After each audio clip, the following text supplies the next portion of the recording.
Pemirsa, ratusan umat Buddha berkumpul di Wihara Dharma Kirti, Palembang untuk melaksanakan ritual penyalaan pelita dalam rangka menyambut Tahun Baru Imlek.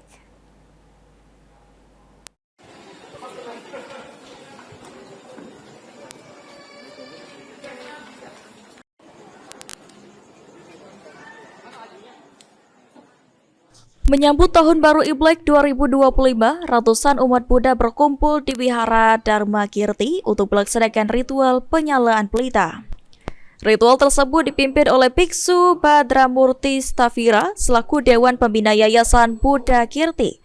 Prosesi dimulai dengan sembahyang bersama, lalu diikuti dengan penyalaan lilin-lilin sebagai simbol penerangan dan harapan di Tahun Baru. Biksu menjelaskan bahwa ritual ini memiliki makna mendalam bagi umat Buddha. Tradisi ini tidak hanya dilakukan saat Imlek, tetapi juga pada perayaan besar lainnya seperti Waisak. Selain sebagai penghormatan kepada Sang Buddha, penyalaan pelita juga menjadi simbol harapan untuk kehidupan yang lebih baik. Umat Buddha diajak untuk senantiasa menanamkan semangat baru dan berpikir positif agar dapat memberikan kontribusi bagi masyarakat.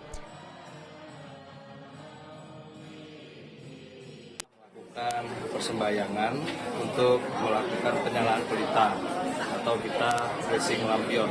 Ya, jadi kita melakukan persembahyangan ini, kita mengharapkan seluruh umat Buddha yang berpartisipasi juga memiliki semangat yang baik, selayaknya seperti sebuah pelita atau penerangan. Mudah-mudahan tahun baru nanti semua umat Buddha atau semua masyarakat memperoleh juga penerangan dari berbagai macam aspek, ya, rezekinya makin banyak, kesehatannya makin bagus, dan bahagia, itu harapannya. Sementara itu, salah satu umat Wihara Dharma Kirti berharap di tahun yang baru ini dapat menjadi tahun yang lebih baik lagi bagi kehidupan dirinya serta keluarga. Makna Imlek tahun ini gimana? Imlek tahun ini semoga ke depannya bisa lebih baik lagi, lebih maju, lebih sukses dari tahun-tahun sebelumnya. Lutfi Pal TV.